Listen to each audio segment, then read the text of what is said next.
Hello and welcome to the Customer Acquisition Show. I'm your host, Tom Meredith, the VP of Marketing here at Tier 11, and I'm once again joined by Nick Miller. He's the guy who built out the Google division here at Tier 11, so I figured who better to have on to talk about some crucial PPC metrics people should know. Welcome back, Nick. Looks like Nick's frozen. I'm just getting a little. There you are. Hey, what a great way. Hey, what a great way to start. But thanks, Tom. Yeah, great to be on the show again. Yeah, well, welcome. And I guess we could kind of just hop straight in talking about some of the crucial metrics that, you've been instrumental in helping us help our clients understand how they're being successful through PPC, particularly Google Ads is what we focus on for the most part, but we also do some Bing as well, right? Yes, that's right. Yeah. So PPC really, I mean, it's a very broad term, but these days, for a long time, it's really people use it when they're referring to Google Ads, search, Bing, which is Microsoft Ads. Microsoft owns Bing. But PPC could technically include Facebook ads, but it's become the term that's really associated with Google Ads and search. Yeah. So kind of getting into just some of the crucial metrics here,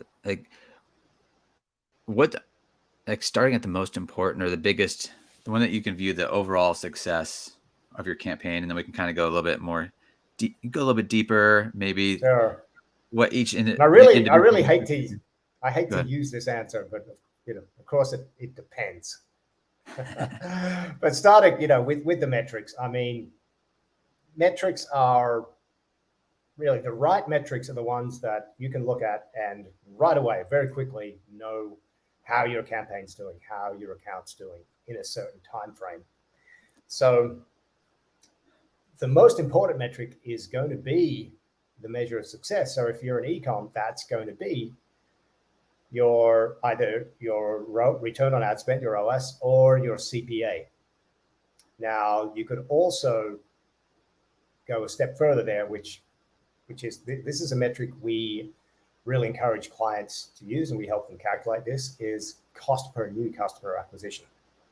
Takes some work to calculate that and what your ideal cost per acquisition should be. And actually, if you search Tier 11's YouTube channel, there's a great video there from Ralph going through cost per acquisition, lifetime value, and how to calculate those. So, but overall, that's what we're most interested in, is our success metrics, our sales, or if we're B2B lead gen, our leads and our cost per leads. After that, we start getting into the secondary metrics, which are like the steps before our success metrics: click-through rate, cost per click, impression share. So those are some other secondary metrics that we can dive into those too. Yeah, I think you hit on something that maybe isn't discussed a whole lot, like the difference between CPA and new customer CPA. How do you go about determining that, and how big of a difference is that? Yeah, that's a great question, because measuring new customers, most CRMs will be able to do that. Once you have a new customer, that's going to give you, you'll have a record of that. Are they a returning customer or are they a new customer? Shopify, for example, will let you know your percentage of new customers versus returning customers. So if you take your ad spend, your overall ad spend, and take your overall new customers, say is reported by Shopify in a certain time period, or your CRM, you're going to be able to get a cost per new customer acquisition. And if you take that over a longer time period, say for a year, you're going to get an idea of that. Now, what your ideal cost per customer acquisition should be, that's going to take some calculations and also understanding your predicted lifetime value for each customer. So once you have this, customer acquisition cost, how do you use that in the ad platforms? Yeah, well, how do you use that to determine your decisions? And that's a little trickier. So there's a couple of ways to go about that. So I'll stick to Google Ads. So you can use exclusion lists. So you're adding your existing customers as an excluded list in Google Ads. So you're not going to target them. You're not going to run YouTube ads to them. You're not going to run search ads because they're already your customers, and you can most likely reach them through other marketing channels, through email, SMS, or maybe doing some light retargeting. If you're able to create, for example, lists where if customers haven't bought for 6 months or maybe even 12 months and you want to bring them back in, that can be a targeted list. So with the ad platforms, it really comes down to having your list segmented and using those custom lists. Now, however, there is a new customers only feature in Google Ads. It's been getting better and better. When it was first released, it would say you have 100 new customers, this week, where Shopify would say maybe, well, there's only 80 total customers in total this week, new and returning. So it was really off, but it's been getting better and better, and it's actually been lining up as we run. It works for Performance Max and search. So as we run these campaigns and we compare to Shopify or the amazing tool Wicked Reports that will have new customers data as well, it's getting closer and closer to those that data as well. So that's getting better. So you can actually run Performance Max and search campaigns and tell Google only go after new customers, don't go after our existing customers. So that's another way you can start leveraging that feature, but it's still new, so it's going to get better, but it's not quite there yet. And I think that's generally a pretty good tip of when something's new and you try it and it doesn't work, you have to come back again because it does get better. We saw that. Absolutely, and that's been a pattern with Google. They have some features released and they're not great, and everybody says, this sucks, it doesn't work. But at the time, it gets better and better and better. So, broad match keywords, same thing happened. They came out, they were really clunky, but now they're just so powerful. So, and any Google feature released is like that. And I mean, there's some amazing betas out there, which I can't talk about. But there are some really, really, really cool features that are going to be released soon. Yeah. And I think it's also true for Facebook. I know with Advantage Plus, people are kind of having mixed results right now, and it will continue to get better. Right. Kind of getting back to some of the metrics here. If we think about so we have this overall one that tells us how we're performing, whether that's CPA, ROAS, we didn't really hit on how important is ROAS in part of the metrics? ROAS is very important. What you have to watch out for in Google Ads is the percentage of that, how much of that is your brand traffic. Without getting into the age-old debate of whether you should run brand campaigns on Google Ads. So for people watching, that basically means that you run ads on your brand name. So when people search for your brand name, you will run ads for that. We do run brand traffic. We believe it's important to protect the top of the page, and it trains the algorithm. And, why risk having your results below all your competitors? However, when we get an account where it has a really high ROAS, but 50% of the account of that ROAS or a lot of spend is on the brand campaign, well, it's like, okay, is this really profitable? So ROAS is important, but you need to take into account non-brand ROAS, cold traffic, new customers. And if you're getting a healthy percentage of ROAS that is from non-brand traffic, and your brand traffic is still important, but it shouldn't be driving the truck in terms of your ROAS. So yes, ROAS is important, but look a little deeper. Yeah, and I think that's one thing we kind of will hit on here as we talk about different metrics and different ways of looking at metrics throughout the customer journey.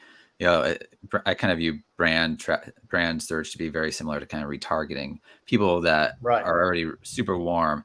sure they're going to have a really high ROAS, but you can't just keep dumping money there because there's not. Exactly. And you want to, we like to say you want to spend as little as possible on brand traffic while maintaining as high as possible impression share, which ideally should be 90% plus. If there's a lot of competition, if it's a really combative space, then 80% can be acceptable. But you really don't want to overpay for your brand traffic. Well, you just hit on a segue, get over to impression share. Let's talk about that a little bit. What is impression share and how do you view that? Sure. So impression share is mainly a metric we use in search, shopping campaigns as well. But what impression share is the percentage of the number of times your ad showed in relation to the number of times it could have showed. So if somebody is searching for, Australia souvenir koozies, okay?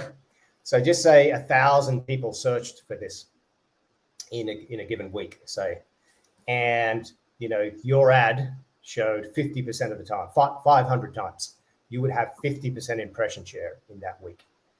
Now you also have top impression share, which is the top 4 results, which is really important. And you have absolute top. So usually you'll see it tiered, like you might have, say, if it's really strong, non-brand search, you could have, say, 60% impression share overall in non-brand search. Then you might have, say, 40% top impression share, and then maybe 15% absolute top impression share. So out of those 1,000 searches, your ad showed at the absolute top 150 times. Got it. How, like, if we're think about this not from the actual media buyer, but their boss, like, what are some of would you say an impression share is one of the metrics they should be looking at? Like, I imagine they want to keep track of what their CPA is for sure, because that kind of absolutely. So it depends on. It really depends on the niche and the market. If there is only 2 other competitors in your niche, there's only 2 other advertisers because you have like a really, really specialized niche product, then you're going to want a really high impression share because you only have 2 other advertisers to compete with. Now, if you're in a niche that is very competitive, then you might be okay with a low impression share, even below 10%. As long as you are hitting your targets and you're profitable and you're at a level of ad spend you're comfortable with. Because there's a metric in Google Ads you can see that is impression share lost due to budget. That can be a really quick win. If you're profitable, if you're hitting your KPIs and you see that you're losing 20% impression share simply due to budget, well, simple lever, you just raise your budget and you're going to remain profitable and just capture that extra 20% impression share. Now, if the impression share lost due to budget is 0, and then impression share lost due to rank is, say, 80%, you're going to have more of a fight on your hands to claw for more impression share. But that's okay. You may be competing against Amazon, Walmart, who have very large budgets that are all automated. And so 20% impression share still might make sense. If you're bidding in a niche where you're bidding against Amazon, good luck trying to get 50, 60% impression share in most cases. But, it depends on the niche. So it is important to keep an eye on, but it's not necessarily the measure of success. Right. Just one of those ones you want to track and continually try to improve. Exactly. Yeah. All right. So we kind of hit on those few metrics. How about something like click-through rate?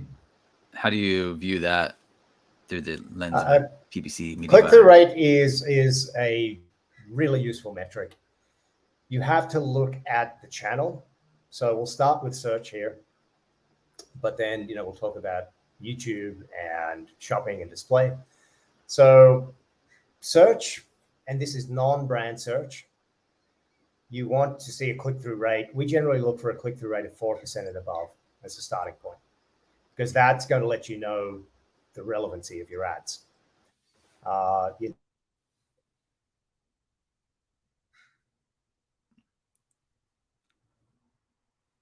It looks like Nick paused again. know, a lot of impressions, but a low click-through rate, it may mean that your hey, there we go. You got me back? Yeah, here you are. Okay. Where did I get up to? A click-through rate of 4% or higher. 4% or higher click-through rate, yeah. So if it's lower than that and you're getting a lot of impressions, then you really want to look at your headlines and your copy. And it's all about matching intent and setting up an expectation. So click-through rate, if your ads are going to stand out against your competitors, you're going to have 4 results usually. And why should someone click on your ad versus your competitors? Okay, again, if somebody's searching for Australia souvenir koozies, cool.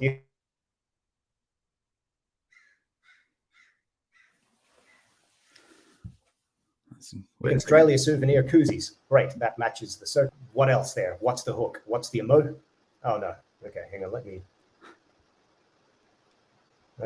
start that again. So you can say you have to have in your headline. You have to have that. Okay, Australian souvenir koozie, great. But what's the extra emotional benefit there? Whether it's going to be long lasting or I don't know. Really, it's going to be difficult to come up with this right now for this beer koozie. But unique, handmade or hand painted, But taking other products that have more of an emotional benefit that's up there on the ladder, you want to really dig into that. And if your competitor is saying something about their product that's certain kind of positioning, then you can counter that. So for example, if they're offering a 30-day money back guarantee, you're able to offer a 60-day guarantee. You can put that in the headlines, and that gives you an extra chance to stand out more. How automated are the headlines these days in Google Ads? Very automated.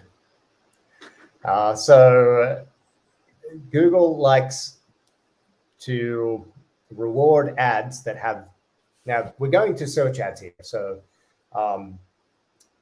we can touch on some other channels, but search ads, Google likes to have 15 headlines, likes you to put 15 headlines, and it will take all of those and test different combinations and find what works.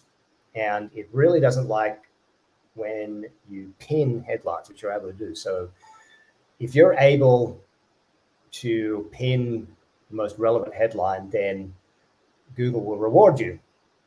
This actually comes to another, it's not so much a metric, but it is a column and it is a rating for your ads, which is the ad strength rating. So watch out for that one, because if Google says your ad is excellent, that doesn't necessarily mean it's excellent. And if it says it's poor, that doesn't necessarily mean it's poor.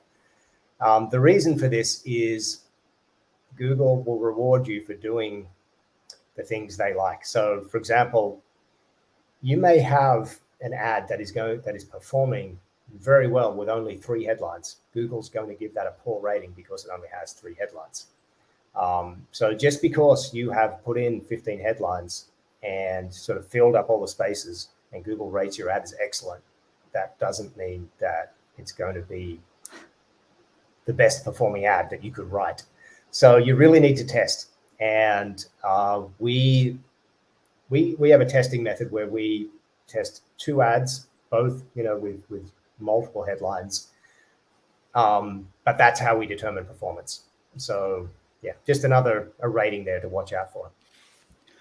Yeah. It's something Ralph and I were kind of talking about yesterday about the new search generative experience, the SGE that's coming from Google, and how they're going to do advertising in there. And we were kind of like coming up with this idea that you're not going to have to write any headlines, because that's where we're heading. Yeah, that's where we're heading. And it's Google has the AI technology, and the automated headlines and automated ads have actually been around for a while, but Google would, take the headlines usually from your landing page. But now I think it's going to, go a step further where they're going to, test like the headlines we talked about with you.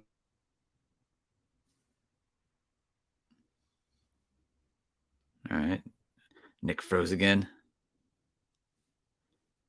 Yeah, so basically we were talking about this idea that if the ads are in the search things like that. experience. And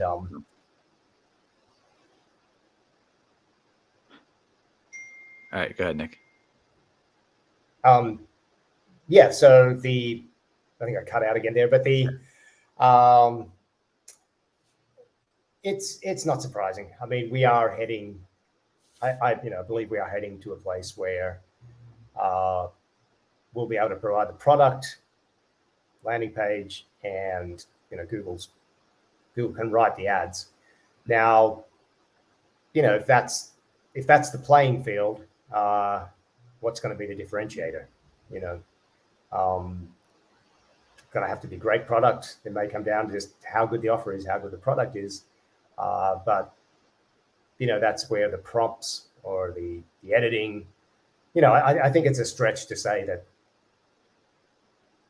there may be lazy advertisers that think they don't have to do anything, but I think the marketing is still about understanding your customers and knowing how to position your product. So I think we're a while off yet before we don't have to have some input, and where the best marketers are still going to have the advantage. And that kind of maybe even makes click-through rate even more important, where that's going to be maybe one of the main metrics you'll have to have visibility into how Google is presenting you and what people are seeing after they click. I guess right, exactly. And where the metrics here become more fluid is if you imagine you have a great CPA or a great ROAS on an ad, or a campaign in general, but your click-through rate is low. Doesn't matter. Like, really, I mean, who cares? If you're profitable, Google may be showing, especially with broad match keywords, Google may be showing your ad to a very, very broad subset of people searching, and that may span out into searches where Google may well know that those people aren't going to click or definitely aren't going to buy, but it's still learning from that behavior and comparing and feeding the machine learning. So, Performance Max is a great example there. Click-through rate in Performance Max is basically a useless metrics, because Performance Max is using every channel, and a click-through rate on YouTube of 1% is very, that's a good click-through rate we look for on YouTube. For search, it's very poor click-through rate. For display, 0.7 to 0.8 click-through rate can be healthy. So click-through rate for Performance Max is really not that useful, but for other channels it still is. And this is probably a pretty good segue into this idea of different metrics and different benchmarks for each of these platforms and each stage of the customer journey. Like, how do you kind of view these all, like all these like very specific things as the larger part of the larger whole? Yeah, I mean, of course. So, brand click-through rate, you want to have 20% plus on your brand campaigns. A lot of times we see even much higher than that. And cold traffic, people who have never heard of you and are just finding out about you for the first time, there's going to be fewer of those that click. And they may need to see several ads before they actually make that click. On a channel like YouTube, more and more people are watching YouTube on their TVs. So instead of click, now you have the little button there, which you can hit with your remote, that says send to phone. So if you're logged in on your phone to your YouTube channel, and that's the same account, you're watching YouTube on TV, you can send to your phone. That counts as a click.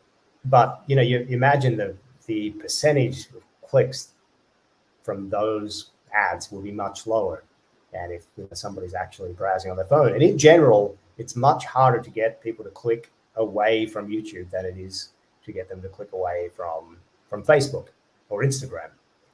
And so that's why a click-through rate on YouTube ads of 1% is, when we see that, well, okay, this is showing an early sign of success.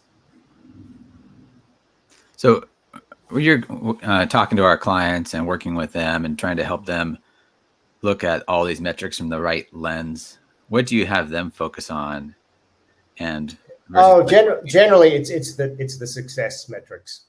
You know, the click-through rate it's important, and it can let us know that we're creating ads that are relevant. So sure, if the client, looks at the click-through rate, but that's absolutely fine.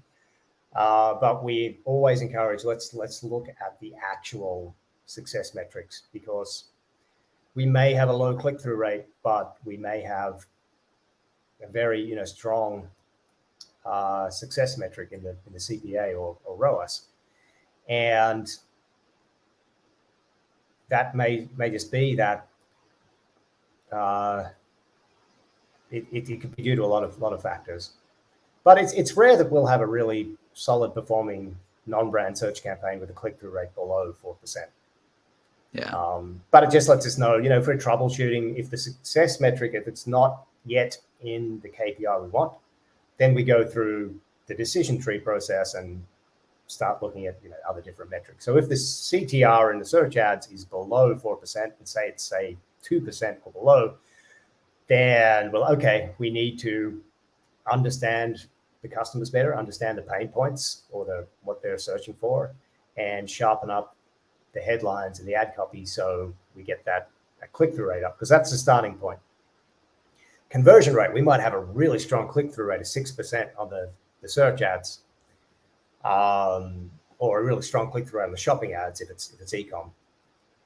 But then this conversion rate may be low. Okay, well, what's the problem here? It's most likely going to be the landing page. So here we're going to need to start looking at conversion architecture to match the expectation set up by the ads. So first of all, we want to check that we're setting up the right expectation with the ads, because that's really, we call it, the expectation engine. The ad sets up an expectation. If they land on the page and their expectation isn't matched by the landing page and website, then they're likely going to bounce. But if we match that expectation, and then we can further take them along the customer journey with a strong website landing page, then we're going to really see improved results. So if we look at this through the lens of like the click-through rate being like, did we set an expectation that aligns with what they want? And then the conversion rate is, did we meet that expectation after the click? Is that how you suggest talking? Exactly.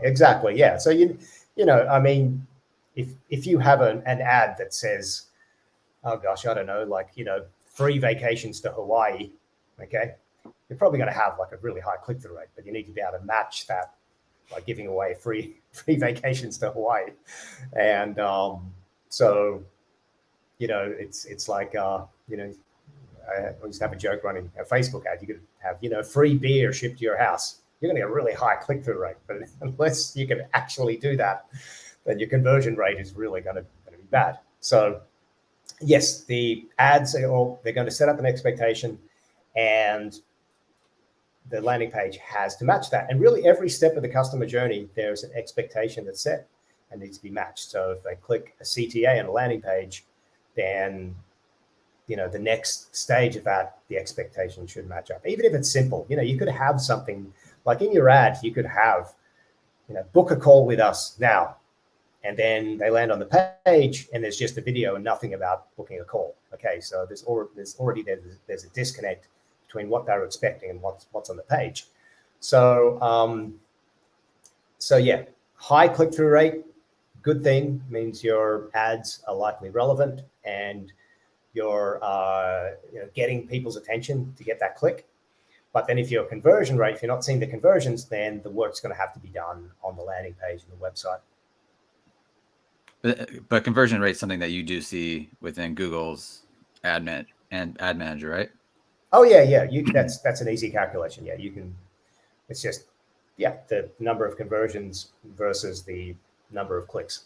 Got it. Cool. Staying on conversions, let's talk about view through conversions. What are those, and why do they matter? Yeah. View through conversions are, I believe, they're very important. The more we're running YouTube, and the more we move into a world where, especially in Google Ads, Google is trying to link purchases all the way through the customer journey. So more and more people are watching YouTube on the TV. You now have connected TV campaigns on YouTube as well. And, we as soon as Google announced Performance Max, I was like, aha, I bet they're going to enable a link between, bottom of funnel brand searches all the way through. They're going to go and expand out to TV advertising, out of home, and, try and link all this up. So view through conversions. Can you define what a view through conversion is? I'm sorry. Yeah. So for those who are watching, a view through conversion is when somebody purchases or buys, but they didn't actually click on an ad. So they might see a YouTube ad, then, go to their phone, search for the brand name, or just type in the brand name and go and find the store and go and buy. But the reason they did that was because they watched the video ad, or they saw the display ad, but they didn't click on it. So if Google's able to see that customer saw that video or saw that display ad and went back and purchased, it's going to attribute that as a view through conversion. So how do they know that? Well, it's let's face it, Google knows a lot about all of us, and we opt into that in the fine print. And we're happy to do that because we get to use Google Maps, we get to use Google Docs, we get YouTube, we get to use Google Search, of course, and we're happy to use all these cool free tools in exchange for letting Google know everything about us. So in a scenario like you're describing, if somebody saw a YouTube video about a product, or sorry, your ad as part of a YouTube video, and then went and searched and clicked a search ad, do you get both a view through and a conversion, or is it just? Yeah, it will attribute part of data-driven attribution. Google may attribute a certain percentage based on how much it decides each channel should get within Google Ads. Oh, this is all within Google Ads, not including any other platforms. So data-driven attribution, how does it work? I don't know. It's a black box. Google basically says, okay, the YouTube ad is going to get 70%. And this is how I imagine it should work. If the YouTube ad did all the heavy lifting of getting the attention and driving the action to go and search for the brand, it should get 70 or 80%, and the brand campaign gets 20%. Does it do that? Like I said, it's a black box. And Google Analytics 4 is going to be using data-driven attribution. So we just have to trust that, we don't really have a choice if we're using Google's attribution models. Right. All right. So we've kind of hit on a few different steps of the customer journey. Maybe get a little bit more specific of like kind of that cold traffic, where they're most likely to engage, and what are some key metrics there. Once they're maybe a bit warmer, still searching for problems and solutions. And then finally, like what happens after they click? Like, what are the key metrics for you at each of those stages?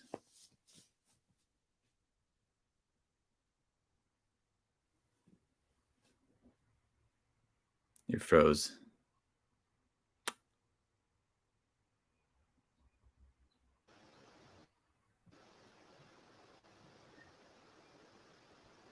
you're back.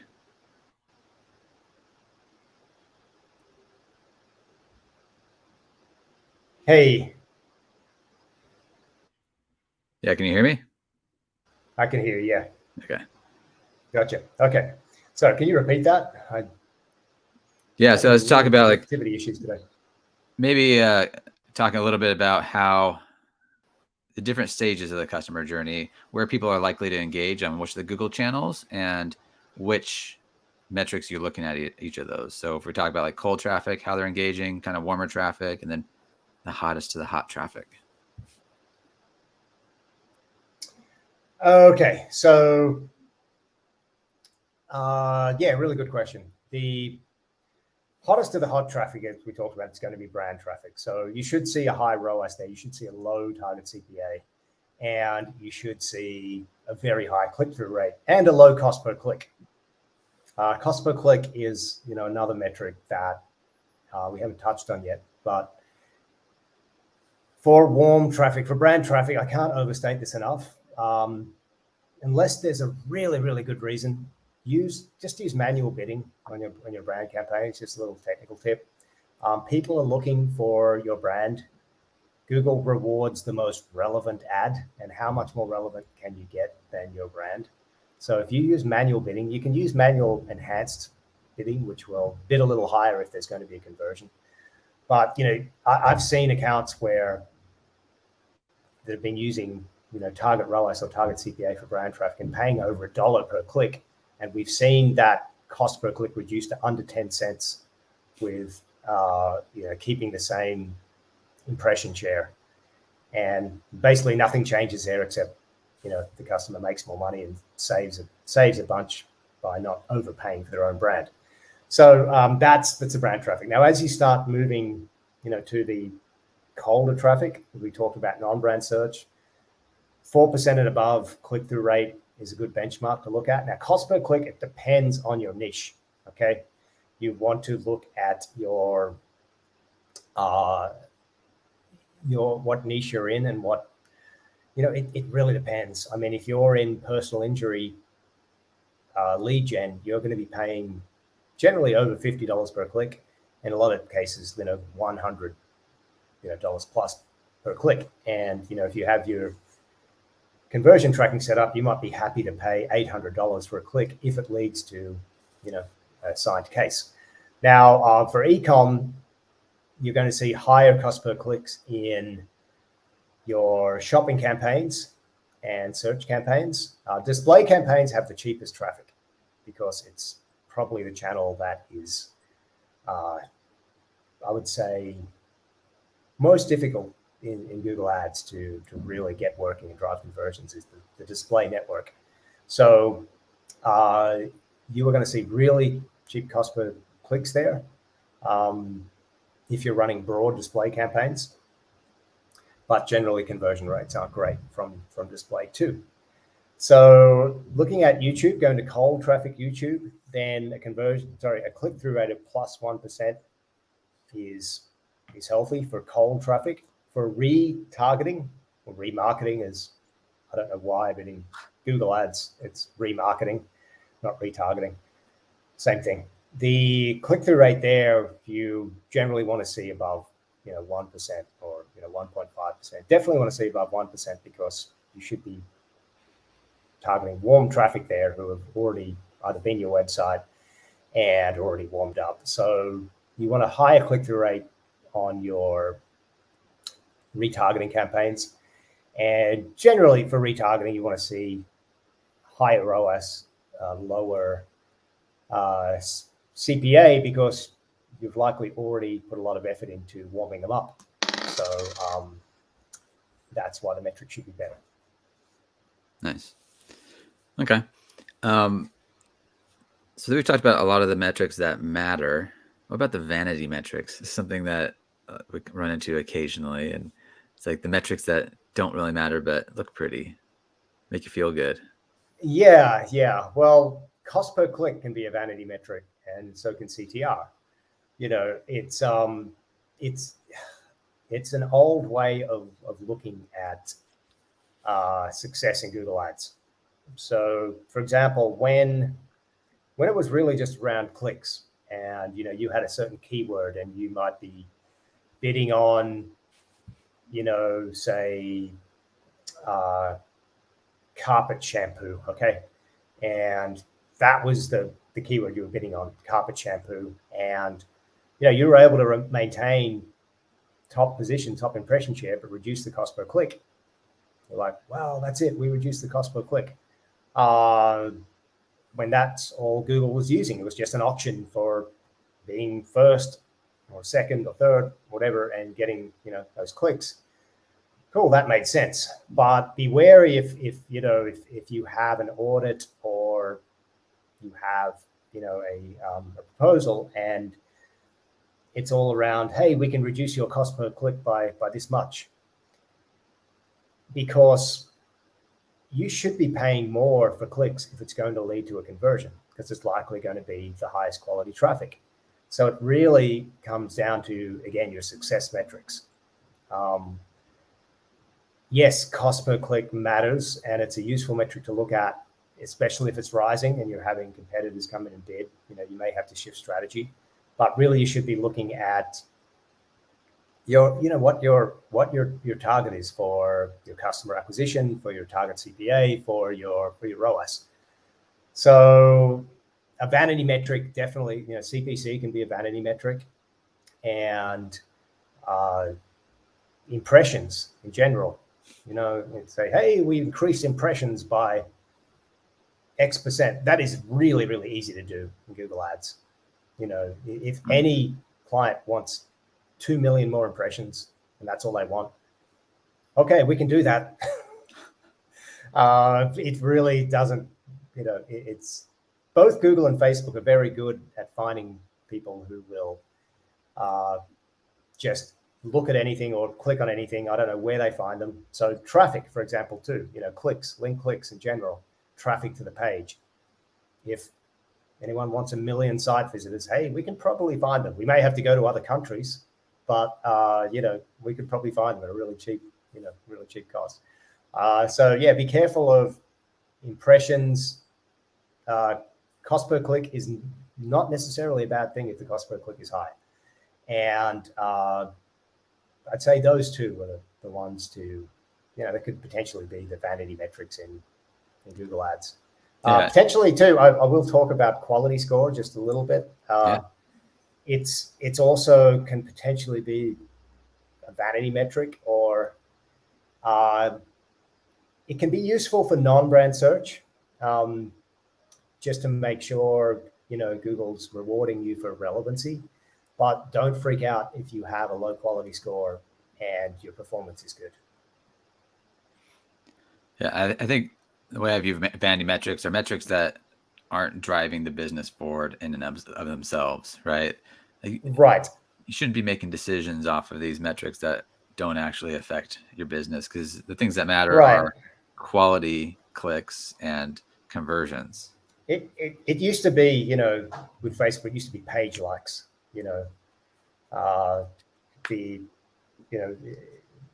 have musicians, buying page likes to make it look like they had, 1 million followers, and you still have that with Instagram, and these days with influencers trying to bolster up their followers to make it look like they have a lot of followers, but their engagement is, they might have 1 million followers and they get like three likes on a post or 3 comments.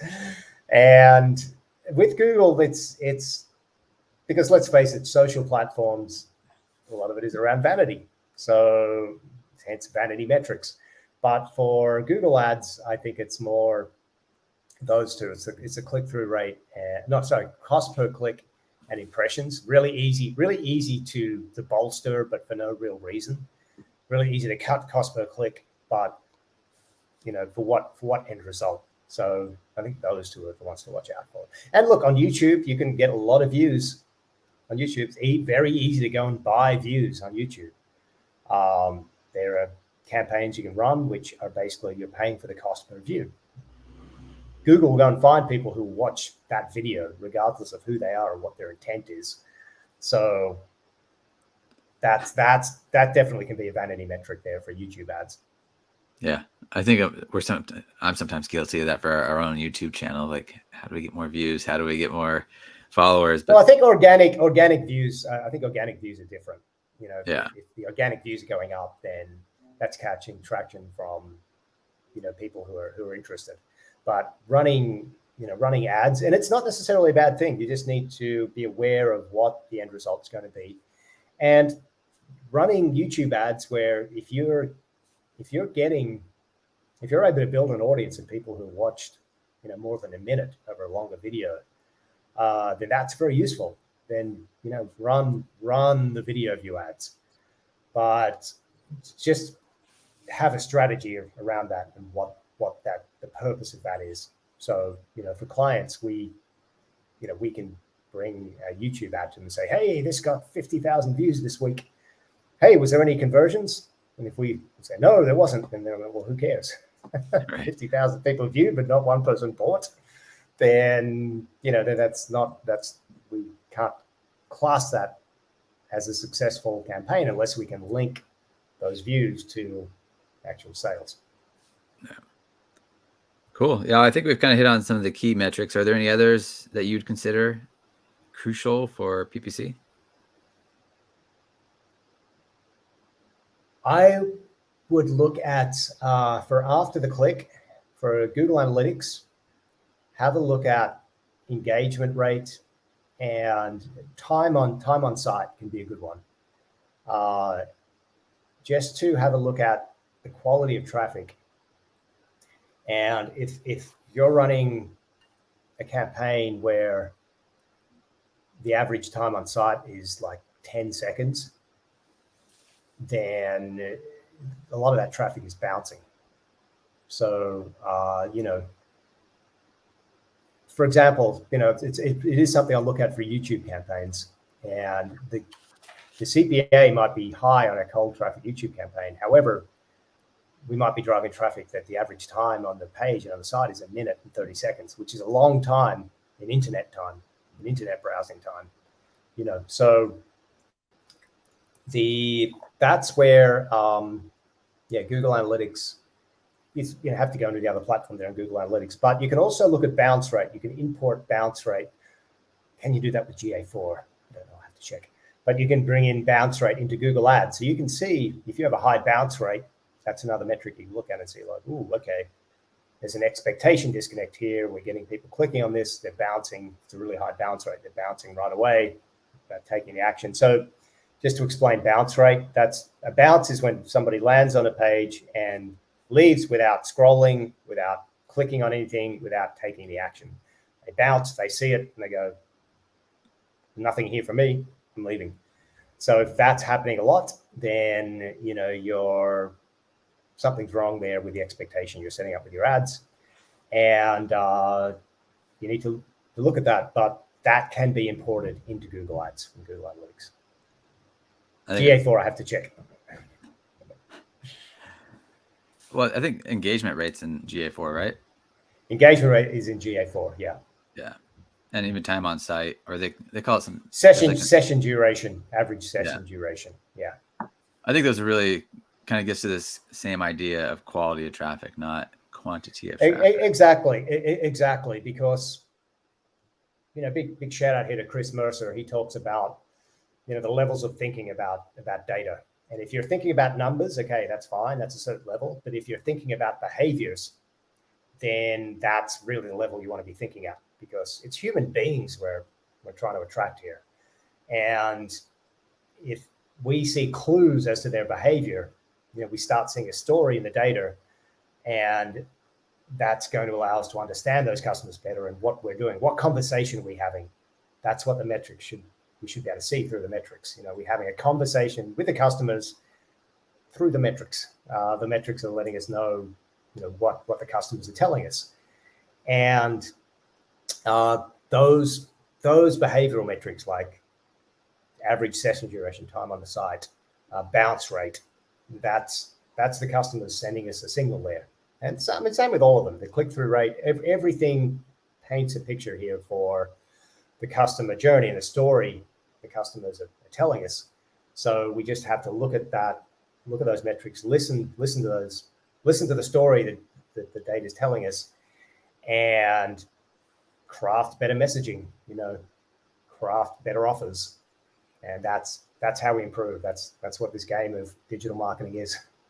I think that's kind of an important idea there. Like for the person who's setting the strategy to be able to look at these metrics, and sure, some of it's looking like how you've done up to this point, but it's really a guide on where you need to put your focus going forward to reduce your overall cost per acquisition and increase. Right. And those when you're looking at the right metrics, you can see that really quickly, if not right away. So, the best reports will tell you immediately what action you need to take. So if you have reports where you have to spend hours deciphering them to come up with them out, you probably haven't identified the clear success metrics yet. Yeah. Cool. How about anything else Google Ads related? Maybe not metrics. Anything exciting going on right now? Well, there's a big change kind of related to metrics. It is related to metrics. Google is removing the ability to use different attribution models, except for data-driven, which we talked about, which is their black box of they basically attribute the way Google thinks is best. And then last click is still going to be available. But the other models, which are first click, position-based, and time-based, are going to be removed from Google Analytics and from Google Ads. So what that means is, I don't want to get too technical here, but we used to use first click a lot because the first ad would get attributed the credit. So talking about the YouTube example, if YouTube was doing all the heavy lifting of getting the attention and driving the people to become interested in the brand, we wanted to use first click because that would attribute to the ads that were bringing people in. Whereas if you use last click, the brand campaigns would get all the credit. It's like that, that meme we use, that analogy of like on the golf course, that last, 3-inch putt is the brand campaign. And, gets all the credit. Hey, look at me, I've got a 20x ROAS. But it was the cold traffic, even the Facebook ads, that actually got people's attention. So, but now within Google Ads, you can't use first click from September. That's going to be removed. So we're relying on data-driven attribution, which Google's just not even asking us, but basically requiring us now to put more and more trust in their algorithms, their machine learning, and just rely on their technology. It makes sense the way things are heading. We embrace the future here. We're not complaining. We're not going to try and fight it. Google is going to be one step ahead of us. So, let's work with them and let's use the tools that are becoming available. Yeah, especially if they're being forced on you. Well, yeah, exactly.